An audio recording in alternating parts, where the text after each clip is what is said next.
Power rankings versus the resume. We break it down in the SEC right here, the voice of college football. Appreciate you stopping by. Please like the video and subscribe for the best in discussion, debate, and analysis. So for me, the power ranking is basically telling you who I believe is the best team through the worst team in the SEC. The resume ranking, much like our top 25 that actually makes sense, is based on the performance on the field. The results against the schedule, the opponents, and then the performance, meaning the level of dominance. So let's start bottom to top, and we got to go to Mississippi State. Proud program. One under Dan Mullen. One recently under the late departed Mike Leach. But wow, it's been a rough ride under Jeff Lebby. And of course, he's going to have a honeymoon period. But man, lost to Toledo by 24 points. Just ravaged at home by Florida in this game. Blake Shapen, their starting quarterback transfer from Baylor, out for the season. Number 16 in the SEC's Mississippi State. They also have the 16th or worst resume as well. They've got a date coming up, at Texas. And rarely, if ever, do you see this in the SEC. Mississippi State is a 36-point dog in Austin. All right, at number 15 in our power rankings would be Florida. Florida was happy to run into Mississippi State. Graham Mertz hit on 19 of 21 passes, and of course they're moving DJ Lagway, the future quarterback and the phenom. They're hoping to keep him at quarterback and keep him as a future Gator quarterback in Gainesville. And Florida's got a date against UCF, a very interesting matchup as Florida's making the rounds around the state. Didn't go well against Miami. They won the game against Samford. The Texas A&M game was a blowout as well, but they take advantage of Mississippi State scoring 45 points at number 15 in our power ratings. Billy Napier's For Now Gators. At number 14, maybe the most disappointing team in the conference. Auburn, 6-6 regular season team last year. It appeared as though Hugh Freeze, based on his offensive reputation, would fix the passing game, and Auburn could be a factor in the SEC, but not playing good football. They have beaten no one of significance. They've had two decent opponents. They've looked lousy against both of them. Losing at home twice in one of the most difficult atmospheres in college football to win. Lost to Cal by a touchdown. It wasn't that close as Peyton Thorne threw 4 interceptions. He was bounced to the bench, but then they bring him back because Hank Brown could not get it done against Arkansas. Thorne brought him back into the ballgame, but they still lose to the Hogs as a favorite at home by 10 points. Auburn's at number 14 in our power rankings, number 15 resume ranking. Oh, and they've got Oklahoma, an angry bunch, coming to town on the Plains on Saturday. How about this for an upset? The most impressive team in the conference based on the expectations? Vandy. Number 13 in the power rankings. Number 13 in our resume rankings as well. Beat Virginia Tech as a 2-touchdown dog in overtime. The only trip up against Georgia State, but then they bounced back and played an excellent game in Missouri against a top 10 team in the nation.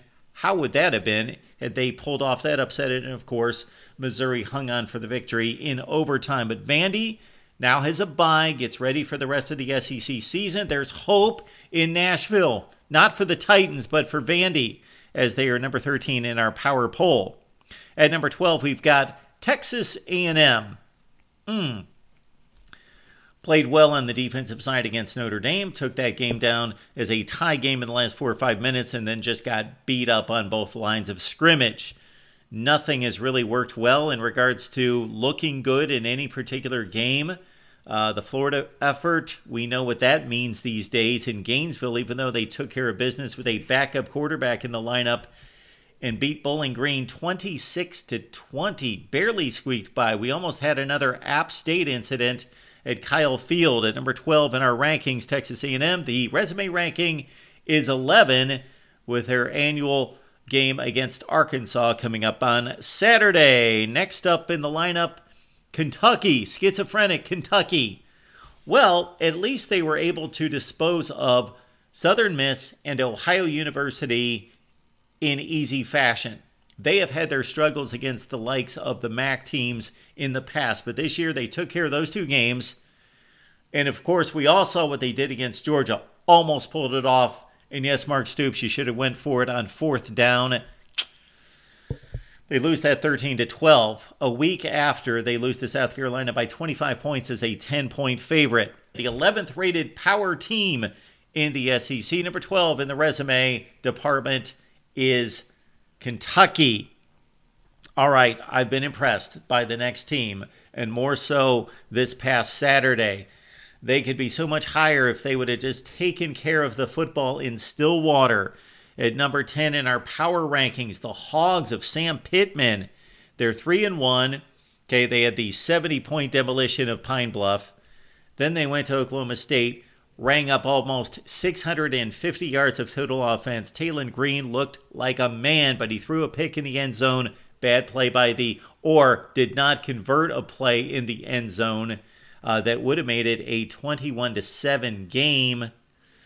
They lose against Oklahoma State, blew that game in overtime, bounced back against UAB, and then the huge win at Auburn. So Arkansas has got some life here. They're 3-1, should be 4-0, and they've got that date against Texas A&M. Very winnable game for the Hogs as our number 10 team, number 9 in the resume department. What happened to Oklahoma of the Big 12 days? All offense, questionable defense. Now it's in reverse, and it's not looking good going into the heart of the SEC schedule, and they were not competitive in this game against Tennessee. OU at number 9 in our SEC power rankings. They defeated Temple. Wow. They beat Houston barely. They needed a big fourth quarter to hold off Tulane, and then came the day of reckoning with Tennessee in town, and Tennessee didn't even crank up the offense.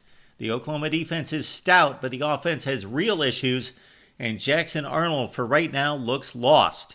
At number 9 in our power rankings with the date on the Plains against Auburn, it's Oklahoma, number 10 in the resume rankings. At number 8 in our power rankings, we move on to South Carolina, put them in the category with Arkansas as the most improved teams in the SEC.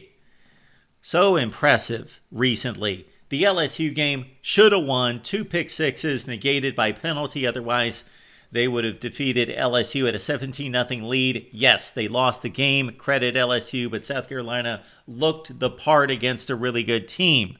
Kentucky blew them out in the second half, 31-6. The Old Dominion game is long gone, and that near miss at 23-19. Coming off the Akron win at 50-7, South Carolina's got a bye week to prepare for a gauntlet in the SEC as our number 8 team. Missouri almost lost to Vandy. How about that? And coming off the week before in which they barely squeaked by and had to come back against Boston College. So number 7 in our power rankings, Missouri, coming through what we consider to be a soft, and it is, non-conference slate. But Boston College showed up in Columbia. They're a better team than we thought. And then again, a big scare against Vandy at number 7 in our power rankings with the 6th best resume. Mizzou with a bye to get things in order, get some things cleaned up to face the rest of the SEC schedule, although it is one of the weaker schedules in the SEC. We move up to number 6 in our SEC power rankings, and LSU down 17 to South Carolina. Nice comeback on the road against a decent team. Got quite fortunate with some calls, but still pulled out the win. And then tied against UCLA, had to come back to win that game 34-17. So a less than stellar effort by LSU through 4 games, but they sit at 3-1 and have that SEC win at number 6 and number 7 in the resume rankings. LSU. Now we get to the top 5. Ole Miss has played no one yet. Everybody in the SEC has played somebody decent, except for the Rebels. Well, that's going to change here rather quick. Of course, they have just annihilated the schedule, including a game against Wake, 40-6, that caused Wake to cancel the return trip to Oxford next season. Kentucky coming to town. Ole Miss, a more than 3-touchdown favorite against the Wildcats. They've been that impressive. Jackson Dart leads the nation in passing. But the big games are coming up. Number 5 in the power rankings, Ole Miss, number 6 in the resume rankings to date. Now let's get to the top 4 that have been extremely impressive. Tennessee, went to Oklahoma, didn't even play their kind of game offensively, got into a slugfest against the Sooners, and were far, far the better team. The defense looked stout. They, of course, completely annihilated an NC State team that's not nearly as good as they typically are. It's a bye week for Tennessee as the number 4 team in the SEC with the number 1 resume ranking, and superseded by Bama at number 3 in the power rankings, number 4 in the resume rankings. Of course, 3 light dates against Western Kentucky, South Florida, and a Wisconsin team that was not up to the challenge. Bama, Georgia, that's the monumental matchup, of course, coming up in Tuscaloosa this weekend. We've got our preview with Stephen M. Smith of Touchdown Alabama. Check it out on the Alabama channel. Number 2, Texas. Yes, this is a tough call between really the top 4, but especially with the big wins and the most impressive wins between Georgia, Texas, and Tennessee. For Texas, of course, they went to Michigan, won by 19. That proved to be more impressive when the Wolverines took out USC. And then the other games have been blowouts. At number 2 in both the resume rankings and also in the power poll, we've got Texas, and that leaves Georgia as number 1. And again, the power rankings are simply who I believe are the best teams in the SEC top to bottom. The resume rankings are just that. Who has provided the best resume? That belongs to Tennessee. Georgia's at number 2 with a 31-point win against a Clemson team that is proven more and more capable by the week. And of course, there was the struggle against Kentucky, and now it's all going to change in the SEC, and we're going to get a much clearer picture when we see Bama on the field facing Georgia. Those are our power rankings in the SEC and also our resume rankings. Let's check out the resume rankings here first. We've got Tennessee at 1. Texas 2, Georgia 3, Bama 4. At number 5 is Mizzou, Ole Miss at 6, LSU 7. Then it goes South Carolina, Arkansas, Oklahoma in the top 10, followed by Texas A&M, Kentucky, Vandy, Florida, Auburn, and Mississippi State. The power rankings look like this.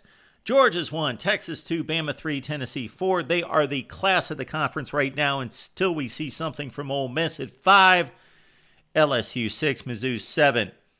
South Carolina, Oklahoma, Arkansas. Kudos to the Gamecocks and the Hogs for much improvement here in 2024 thus far, followed by Kentucky, Texas A&M, Vandy, Auburn, Florida, and Mississippi State. Please like and subscribe here at the Voice of College Football. There are your SEC power rankings and resume rankings. We will do our best to provide the ACC and the Big 12 as well, right here at the Voice of College Football.